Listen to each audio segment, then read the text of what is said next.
Права. Яке це приємне слово. Право на життя, здоров'я, освіту та багато інших, без сумніву, шикарних речей – це те, що гарантовано кожній людині. Ну, або принаймні так написано в Конституції України, Конституціях інших країн і у міжнародних конвенціях. Права людини в сучасному суспільстві – своєрідний фетиш. Їх неодмінно захищають, за них борються, заради них можна навіть розбомбити якусь сусідню і не дуже країну. Але щодо дійсної їх реалізації, що відбувається з правами у сучасному світі? Вітаємо усіх поборників нової цивілізації. Ви на каналі Робітничого фронту України, і сьогодні ми поговоримо про права та обов'язки.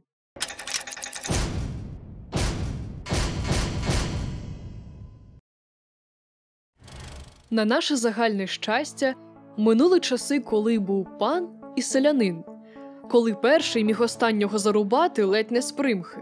І вже тим паче залишилися в минулому часи, коли одні вважалися безправним майном інших. Справді, права є у всіх людей. І навіть якщо вірити останнім відомостям, права у всіх людей однакові. Однак, незважаючи на те, що написано в законі, в реальності нерівність між людьми ми всі відчуваємо з самого дитинства. І навіть до народження. Спитайте у пересічної української жінки, як їй було народжувати у державній лікарні, і чи відмовилась би вона від приватної палати, коли були б гроші. Народження у держлікарні буде переслідувати дитину усе життя. Її будуть забирати з державного дитсадка на автобусі, а когось на БМВ. Багатодітна сім'я муситиме тіснутися у двушці, коли у інших на 3 людей двоповерховий будинок. Коли у школі одні будуть хизуватися фірмовим шмотом, інші будуть доношувати за старшими куплену у секунді одіж. Та коли б тільки одіж. Потім університет. Чому комусь треба працювати замість пар, ночами не спати за стипендію у 2000, а комусь і без диплому, який він без перешкод купить, майорить директорське крісло компанії? Чому чийсь продуктовий кошик – це продукти розумного вибору по акції, а хтось навіть не дивиться на ціни у меню ресторана? Чому один має йти в зубожілу оптимізаціями лікарню, де майже неможливо швидко та якісно полікуватись, а другий піде в приватну клініку, де передове обладнання, найкращі лікарі без черг і навіть чисто?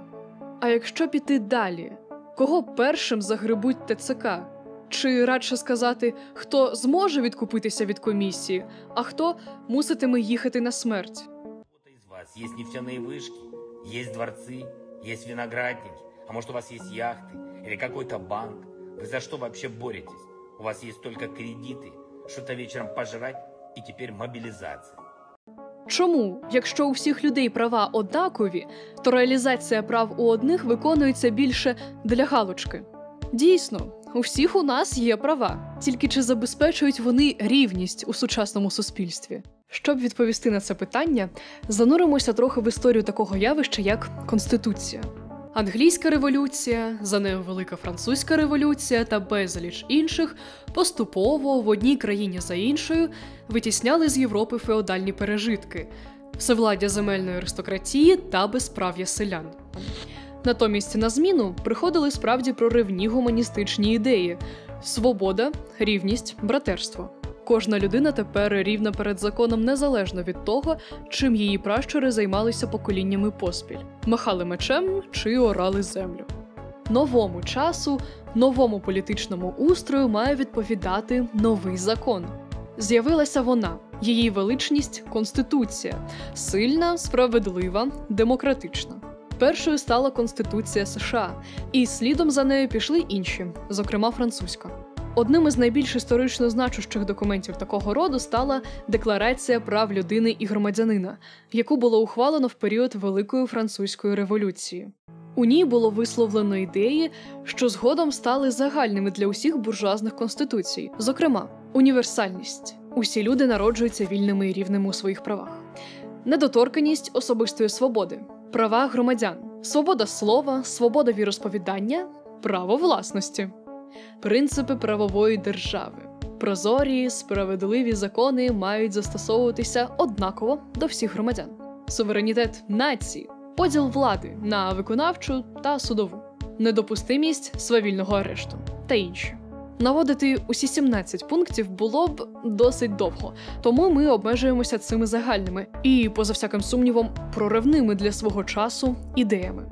Усі ці прекрасні гасла – це те, на що орієнтуються усі сучасні демократичні держави. І те, що з обуренням відкидають держави авторитарні. Але і ті, і інші, різниця тільки у тому, відкрито чи ні, вже давно відмовилися від цих ідеалів, перетворивши їх просто на красиву обгортку. До того ж одразу впадає в око підступна фраза про інтереси суспільства, інтереси нації тощо, тощо. І начебто усе тут добре, але що то таке? Суспільство, нація, народ? Невже вони монолітні? Звісно ж ні. Інтереси мільярдера і жебрака не просто не збігаються, вони абсолютно протилежні. Утім, це набагато краще спостерігати на конкретних прикладах, життєвих і зрозумілих усім. Про це й поговоримо далі. Конституція України не відстає від французьких декларацій. Вона проголошує низку обов'язків, гарантій, прав і свобод людини і громадянина. Вона стверджує, що усі люди є вільними і рівними у своїй гідності та правах. Також у Конституції зазначено, що будь-якими змінами до чинних законів не допускається звуження змісту та обсягу існуючих прав і свобод. Але як усе це виглядає на практиці? Почнемо з права на житло. Право прописане. А що з ним насправді? Щоб скористатися правом на житло, людина має якимось чином це житло отримати. Від держави, купити, орендувати тощо. Сьогодні, коли радянська епоха вже давно минула, квартири за кошти державного бюджету не видаються. Якщо ви бажаєте придбати однокімнатну квартиру з ремонтом, то це коштуватиме вам в середньому 920 тисяч гривень в Запоріжжі та 2 мільйони 100 тисяч у Львові. Та й то не в новобудовах. Ми порівняли саме ці міста, бо до війни там ціни були приблизно рівними. З початком війни з Запоріжжя люди масово переїжджали, а Львів приймав біженців. І, як бачимо, на цій трагедії добре заробляють. Оренда бюджетної однокімнатної квартири в Запоріжжі обійдеться вам від 4 тисяч гривень на місяць, а у Львові ціни на оренду квартири стартують від 9 тисяч. І це без урахування платежів за комуналку та комісійних. Держава не переймається ні проблемою високих цін, ні створенням нового житла, адже ринкові закони самі усе та усіх відрегулюють. Наслідки такої реалізації права на житло найсильніше відчуває молодь. Їй доводиться або довго жити разом з батьками, або витрачати ледве не половину зарплати на оренду квартири, або ж брати іпотеку. Ту саму, яка наступні 10 років жиратиме сімейний бюджет і перетворить власника в раба банків. До прикладу, візьмемо Ощадбанк. Іпотечний кредит вони видають на строк від 1 до 20 років під 20% річних. Якщо берете в іпотеку найдешевшу вживану квартиру у Києві, будьте ласкаві 204 тисячі гривень вступних, а потім щомісячно плати по середній зарплаті протягом 4 років. Умови, м'яко кажучи, незавидні. Хочеться прийти до того Ощаду та заволати. А жити мені де? Як? За що? Дуже прикро, друже, але в нас тут капіталізм. Кожен сам дає собі раду. Хтось залишається з батьками до 30, хтось потрапляє до кредитного ярма на 20 років. 20 років святої, безцінної, неповторної молодості має віддати українець ненажерливим банкам. І для того лише, аби косо-криво, не зводячи кінців з кінцями, реалізувати своє конституційне право. Право мати власну комірку та ночувати в теплі. Мати право на житло та мати житло в нашій країні – це дуже далекі одна від одної речі. Розумієте?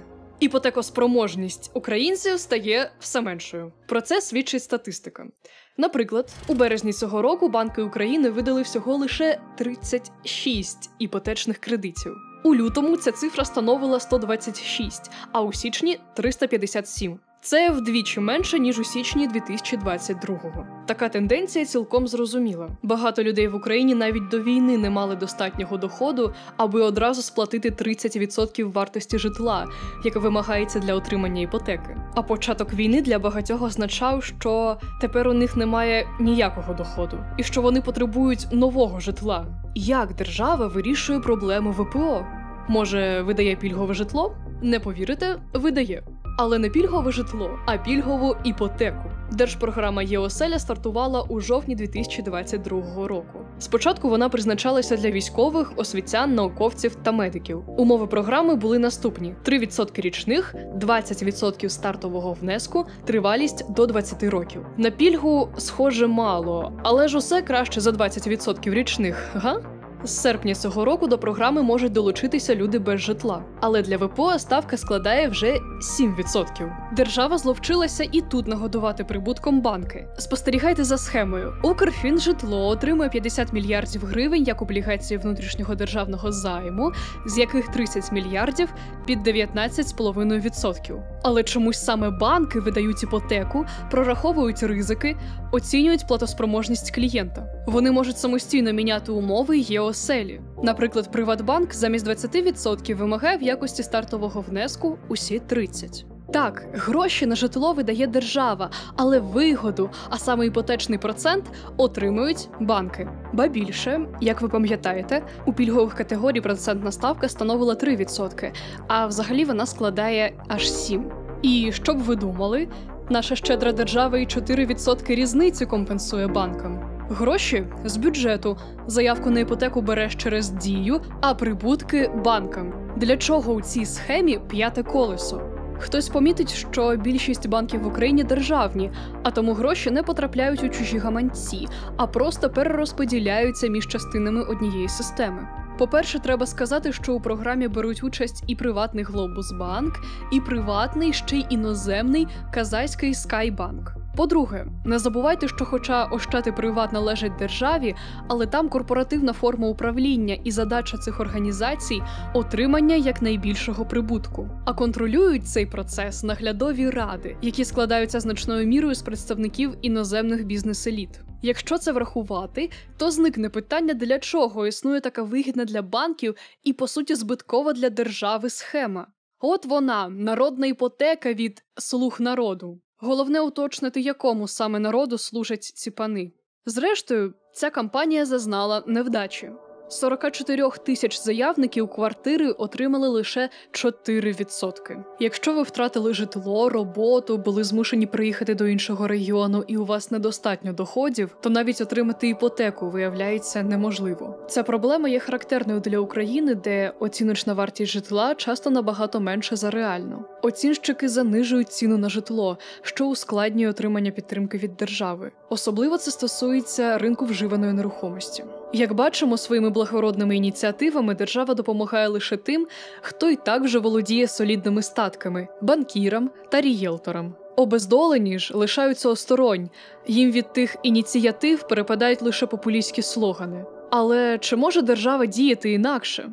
За всього бажання забезпечити оселею безкоштовно, де їй брати вільні квартири? У тому й справа, що ніде. З соціальним житлом в Україні було вельми сумно вже до війни. Після розпаду СРСР житловий фонд було масово безкоштовно приватизовано. Соціального житла, тобто такого, з якого не викачати грошей, залишився мізер. На 2021 рік в Україні нараховувалося 1098 соціальних квартир і 2000 тимчасового житла. Сумарно там проживало приблизно 5 тисяч осіб. А у 2022 році внутрішніх переселенців з'явилося 6 мільйонів, за оцінками МОМ.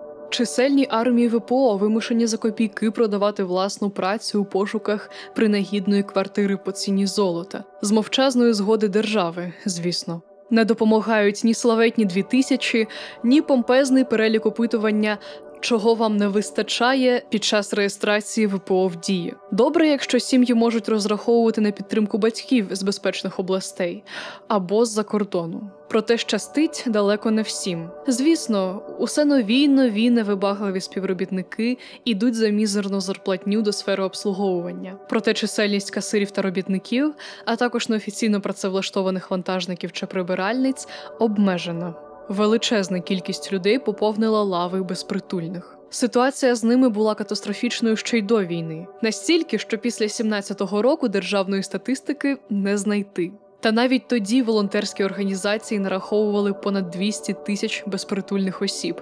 Держава зі свого боку налічувала 20 тисяч. З початком війни ця тема взагалі зникає з інфопростору. Проте ситуація за вікном прозаїчна. Якщо раніше бабуся, що збирає картон біля смітника, була рідкісним явищем, то тепер безхатьки в переходах і коло аптек та дзвінтари біля контейнерів давно нікого не дивують. І навіть державу. Безпритульні в усіх куточках країни вимушені голодними очима заглядатися на помпезні новобудови в центрі. Одна за одною. На фасадах цих кольорових будівель майорітиме величезний надпис «Оренда». Один за одним ці величезні безлюдні палаци будуть відмовляти у шансі купити хоча б клаптик, хоча б 1 квадратний метр жаданого житла.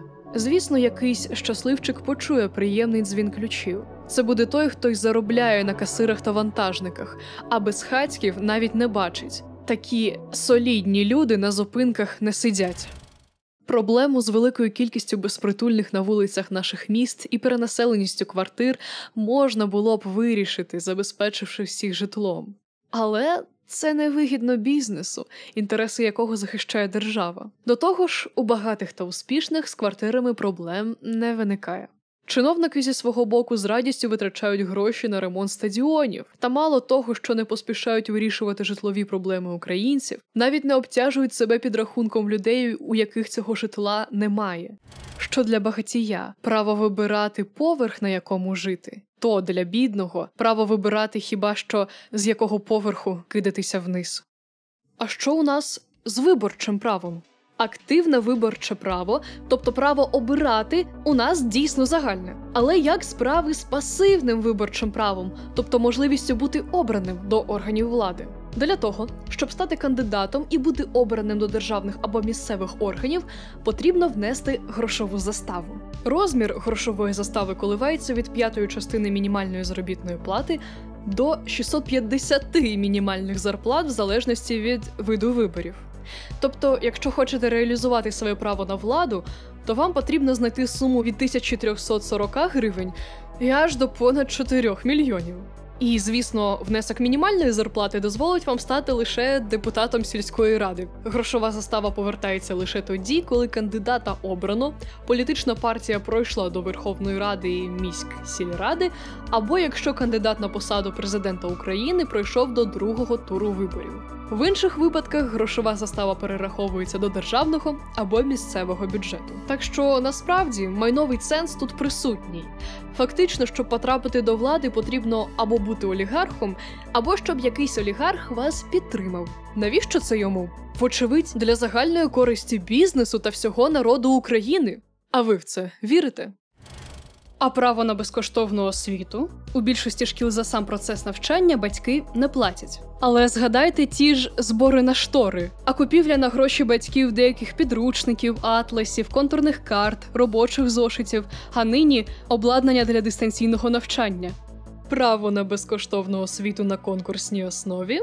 Людина може безкоштовно здобути вищу освіту лише один раз. Якщо ти вступив до ВНЗ на бюджет, але згодом захотів навчатися за іншою спеціальністю, ти не зможеш просто так взяти і безкоштовно навчатись. Ти маєш відшкодувати державі втрати на твоє навчання за весь період попереднього навчання на бюджеті. Не зміг відразу обрати для себе фах? Плати державі.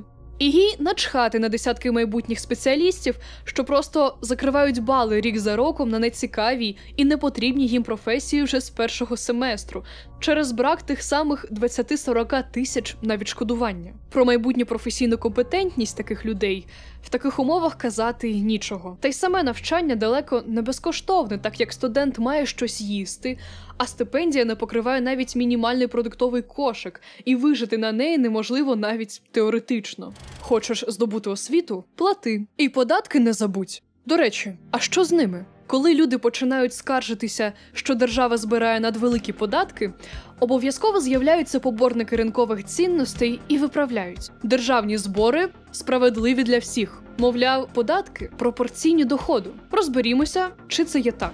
Конституція зобов'язує усіх громадян сплачувати встановлені законом податки та збори. Це регулюється Податковим кодексом. Згідно з ним, до державного бюджету мають надходити податки на прибуток підприємств, на доходи фізичних осіб, на додану вартість, акцизні та екологічні податки, рентна плата, мита, а також військовий збір. До місцевих бюджетів мають надходити податок на майно, єдиний податок, збір за місця для паркування транспортних засобів та туристичний збір. І хто ж здебільшого це все добро сплачує? Наприклад, візьмемо оподаткування інвестицій. Воно залежить від того, чи є інвестори резидентами України. Для тих, хто проживає в Україні і веде тут свою діяльність, податок складає 5%. Для іноземних інвесторів, корпорацій та фондів податок складає 9%. Але для наших іноземних друзів тут є своя вигода. Вони не сплачують податок на прибуток підприємства, а тому по факту їхнє положення частково є кращим, ніж у місцевих бізнесменів. В деяких випадках ставка може бути іншою, а то й взагалі складати 0%. Що ж, мабуть, якщо шановні підприємці несуть такий тягар податкових обов'язків, то робітники і інші мають платити суті гроші. Це геть не так. Податок з доходу фізичних осіб, включно з зарплатнею, складає 18%. Також з 2014 року в Україні існує військовий збір у розмірі 1,5%. До того ж, кожен українець сплачує зі своїх доходів єдиний соціальний внесок у розмірі 22% від доходів. Ці гроші йдуть на виплати пенсій та фінансування соціальних програм.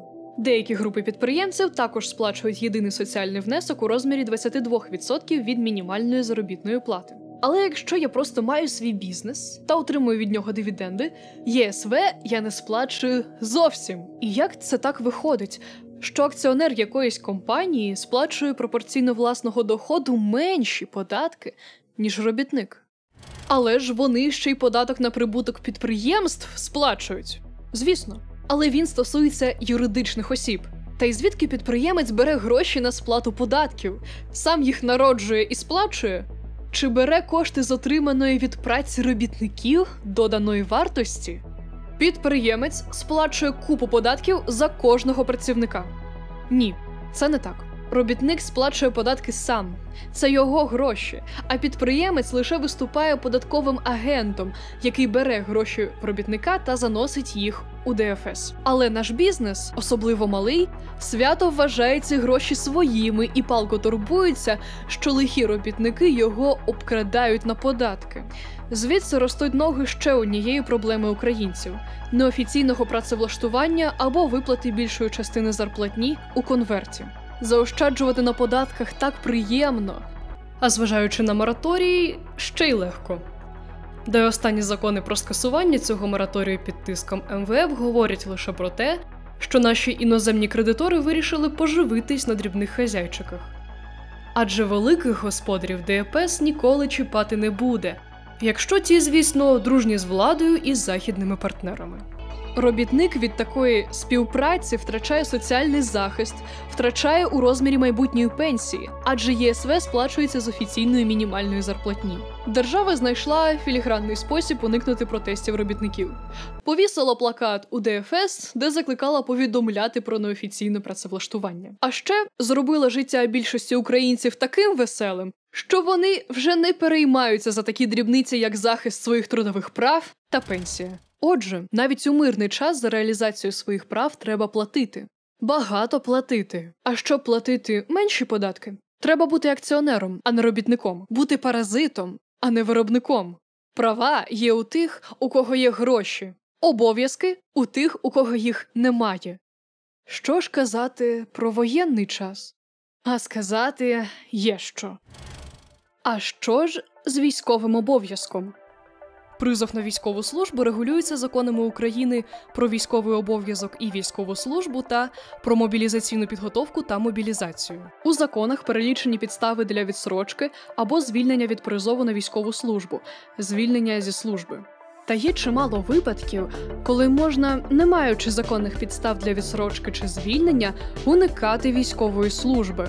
З'явились рішали, готові за кругленьку суму відмазати вас від призову. Військово-лікарська комісія за гарні гроші з радістю визнає вас непридатним. А у деяких випадках може не видати довідку про непридатність до військової служби, якщо ви не заплатили кілька тисяч $. За величенький хабар можна виїхати за кордон, незважаючи на відсутність законних підстав. 13 травня депутат Київради Трубіцин, якому було оголошено підозру про хабарництво, виїхав за кордон без дозволу спеціалізованої антикорупційної прокуратури. А потім стало відомо, що виїзду цього персонажа за кордон сприяв начальник Головного управління розвідки Буданов. А чи є у тебе, глядачу, право попросити Буданова відмазати від служби? Чи без грошей ти є абсолютно беззахисним перед ТЦК? Особливо вразливими після оголошення воєнного стану стали строковики, адже для них держава скасувала звільнення з військової служби. Результатом строковики другої хвилі осіннього призову 2021-го служать вже 20 місяців, а призвані на строкову службу у квітні 2020 року – 3,3 років. Можливість ходити у відпустки під час воєнного стану строковики отримали лише з липня цього року. Є військовослужбовці, які вже 3 роки не були вдома. А які високі у строковиків зарплати, якщо язик повернеться, так сказати. Від 300 до 700 гривень в залежності від посади, звання та місця проходження служби. І ні, це не за день. Це за місяць. Деякі строковики не витримують навантаження і стріляють собі в голову з автомата і гинуть, розстрілюють оточуючих або намагаються вчинити самогубство. Стаття 120 Кримінального кодексу України передає вітання. До речі, військовий обов'язок тісно переплітається з правом на життя. Що там написано? Кожна людина має право на життя? А вже ж, якщо має гроші, багато грошей. А якщо ти живеш від зарплатні до зарплатні і ти не можеш відкупитися від ТЦК, держава ласкаво відправить тебе на передову, мотивуючи це тим, що кожен громадянин зобов'язаний захищати свою державу. А про права на передку говорити нічого. До речі, про захист своєї держави. Чи багато ви знаєте власників великого бізнесу, які воюють на фронті? А як же захист цивільних, що з укриттями? Станом на червень перевірено майже 63 тисячі укриттів. З них понад 9% виявились зачиненими і майже 24% непридатними до використання. А у столиці таки взагалі майже 35% укриттів виявилися в незадовільному стані. Причиною масових перевірок укриттів стала загибель кількох людей в Деснянському районі Києва через зачинене укриття дитячої поліклініки. Водночас Шевченківська районна державна адміністрація вирішила побудувати на кошти бюджету міста укриття на 400 тисяч. Невже у Шевченківському районі Києва влада будує нові укриття? А от і ні. Ці укриття збудують на Закарпатті. Дивіться, як держава піклується про своїх громадян, будує для них укриття. І що їх будують там, де майже ніколи нічого не прилітає? Отож маємо. Хочеш скористатися конституційними правами – плати. Не хочеш виконувати конституційні обов'язки – плати. Немає грошей – немає прав, є тільки обов'язки. Тобто гроші, насамперед, справжнє мірило закону, а є вони у тих, хто живе коштом праці інших, у тих, кого раніше звали експлуататорами. Можна ще довго теревенити на цю тему, але сподіваємося, що все усім і так вже зрозуміло. Права і обов'язки в капіталістичному суспільстві – це не продукт якогось там соціального договору, адже договір нібито передбачає обмін чогось рівноцінного. Ні, права і обов'язки, усі ці прекрасні слова, написані в Конституції та інших папірцях, лишаються не більш ніж благим побажанням. Фактично, права є у тих, у кого є гроші ці самі права реалізувати, а обов'язки у тих, у кого немає грошей відкупитися. Тут вже, як казав класик, у всіх є право їсти срібною виделкою із золотого блюдця. Але не у всіх є виделка і блюдце. Ті ж права, які реально здатний отримати і реалізувати робітничий люд, зовсім не є чимось непорушним або вічним, прописаним у законі. Це все є продукт боротьби робітничого класу за своє право на гідне людине життя. І наше з вами завдання – зробити так, щоб ця боротьба не перетворилась у жалюгідну й огидну бійку зубожілок за останній кусень хліба, за право дожити до наступного дня. А досягти цього робітники не тільки України, а й усього світу здатні тільки колективними діями, зав'язаними на чіткому розумінні своїх класових інтересів. З вами був Робітничий фронт України. Підписуйтесь на наші медіа, читайте матеріали на сайті, приєднуйтеся до гуртків. Будемо разом будувати нову цивілізацію. Миру вам, товариші!